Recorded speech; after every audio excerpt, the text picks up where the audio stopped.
Hi and welcome to Aussie Property Riches. My name's Brendan Kelly and I'm excited to be here to take you on the journey through the world of development and renovation. And I'm Francis Goh, his better half. Together, we'll explore the world of creating wealth through property. In each episode, we'll take you behind the scenes of groundbreaking developments, share expert insights, and feature success stories from the industry's top professionals.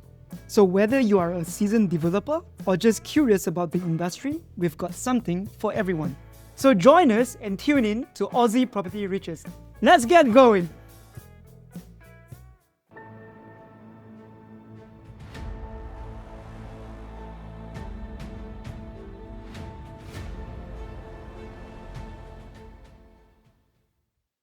Hi and welcome.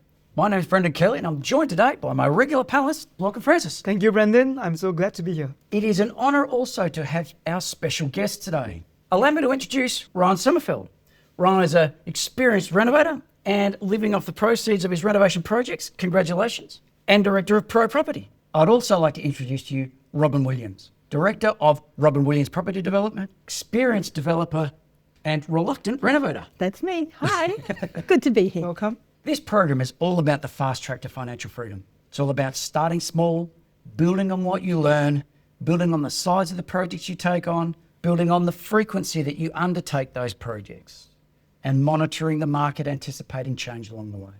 A great place to start is in renovations. And today we hit the ground. Robyn, what are some of the things that you feel are essential to get right before you sign your first contract? I always say, no matter what you're doing, you need to begin with the end in mind. So what is my project going to sell for? And then I can work it backwards from there. There's amount of settlement costs that come into that. There's amount of holding costs that come into that. How much profit is there? How much profit do I want to make? And then where should I be buying it? So if I don't know the end, I don't know where to start. So I think that's one of the most important things. So you're talking about a set of numbers. You're talking about understanding the numbers in the project before pulling the trigger. Yes, exactly. What other things, Rohan, carry weight for you? It cast your mind back to your first reno project. What are the things you felt you needed to bed down before signing your first contract? Well, I think even before you even start looking at areas or the numbers, you need to figure out what your strategy is. So if you're going to buy to renovate to hold or buy to renovate to sell, big, yeah. or you're going to live in it, because that determines on how much you're going to spend. If you're over-capitalising or you're choosing certain colours, people who are buying a property will you want to do a neutral sort of colour tones and no buyer objections, but you might like pink bright walls, Brendan. I don't know. If you're doing your own to live in, that's probably the first thing I'd be determining is what the strategy is. And that's brilliant because without the strategy, because the next thing that I'm going to discuss is how much can you afford? Yeah. Right. But that really can only be answered if you know the strategy that you're trying to do here. It's whichever strategy you use, right? Like maybe renovate and exit, renovate and sell. And if you can get it to work with the numbers, then how much money you have shouldn't be too much of an issue because as long as the project stacks up, you can probably get investors or you can borrow some money yes. and all that stuff. But yes, excellent point about strategy, and it's very relevant to answering the question as to how much can you afford. So is your first project you ever did with a joint venture partner or was it on your own?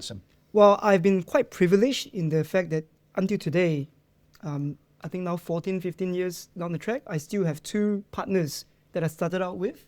Of course, there is a difference today. I also do projects in joint ventures with other stakeholders and whatnot. But for me, I was quite privileged that today I have a partnership with two other guys that are 15 years long. And for yourself, Robyn, your first, was that a solo with it? Everything I've done has always been a joint venture. It's a sort of model I set out to do. I don't only make money, I feel good and I share what other people can do. So that's one of the reasons. The other reason is when you're joint venturing, you're not restricted to what I earn or what I can earn. I think I mentioned before that my husband's retired, so we can't borrow money. So I use somebody for those strategies too, and we work together, and often people are learning along the way and then they go and do their own thing. So it's great. And it also complements as well, right? Like your skill set where you're good at something and yes. you join venture with someone, hopefully, who can be good at things that you don't like doing or you're weak at. Yeah, exactly. So your first project, was that also a joint venture or did you plan this one on your own?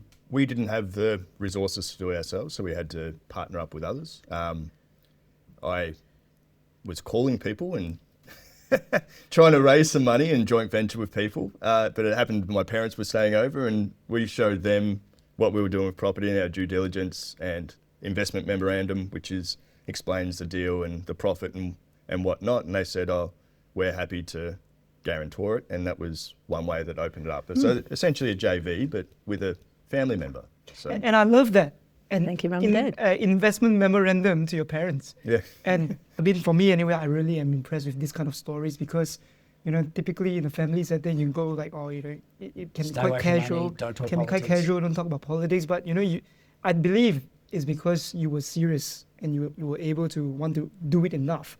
yeah, and they saw You that, did and something they like saw that. the homework we'd done, and All right, I'm going to counter all of you. My experience when talking to people is that most people start out with, I'm an island. Yes. They start out with, I've got to do it on my own. If I don't have enough borrowing capacity, or I don't have enough cash, or I don't have enough knowledge, I'm not going to get started. I'm not going to lean on anybody else because I don't want to lose their money, or I don't want to upset anybody else, or I'm not confident enough to do this with somebody yet. For the people who might be watching this who are in fact feeling like islands in this, they don't have to be. No. You're a testament to the fact that you can start out from scratch with somebody. The three of you are actually quite uncommon in the approach to getting started, is my contrarian position to what's been spoken about so far. I sort of agree what you say, Brendan. I used to be that island too when I was investing. And then when I was investing, I've done my own renovations that we discussed before, renovations for rental, which are totally different. You don't really need your figures so much because you already own the property. So that gave me the experience and the confidence probably to be able to join in with others. But Brendan, you're right. It is contrarian among here, but it's actually the majority. That's correct. Right? Yeah. You That's know, my it experience, can be yes. very difficult, especially, I went through that phase, when I partnered up with these two friends of mine who are partners to today. We were just out of uni. All our other friends were like, what are you guys doing? Yeah. Yeah.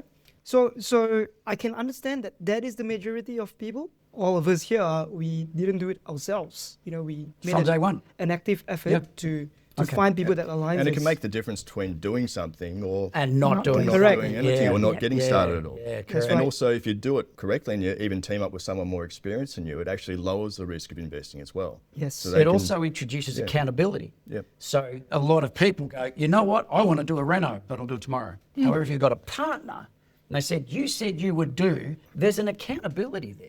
And I want to help and elevate the both of you. All right. So we've talked about one way of getting over the idea of what if we don't have enough? What if we don't have enough cash or don't have enough borrowing capacity? A lot of people typically come out with the idea of, I don't have enough to buy a median price house. Median price house in Melbourne at the moment is around about $770,000, $800,000, let's say. And such a solution exists. Let's play with other people. Reaching out and help and getting others involved again. Yeah, I mean, we partner with property owners who have an unrenovated property that don't have the funds to do themselves. There's opportunity there that you can renovate it, restore it to its highest value, and put it on the market and sell it, or even just revalue it. And you can share in the profit of that, or you can just trade your time and skill for money as well. So team Fee up for with service. So or a equity- business owner or a wealthy professional who is very short on time, but sees value in property renovations, and they may own the property or not. They may just fund the renovation, and that's a joint venture where you have a legal agreement, outlines the roles and responsibilities of each of the parties, and you can share the profit, have a profit share agreement in regards to that. So If you're getting started and you're feeling stuck, something is in the way and stopping you dead, think about what that might be. There is a solution that already exists. We've gone through a couple of the ideas today about maybe you're short of funds, maybe you don't have enough to address the ideas that you've got right now. Perhaps it would be wiser to go for a cheaper property or get some money from other people, buddy up with a friend. There is a way to get into this if you so choose. All it requires is a little persistence and a bit of an exploration, and talk to others that have done this before. Up next, we're going to start to talk about what Robyn raised earlier, the idea of the essential numbers that you need for a renovation for a profitable success.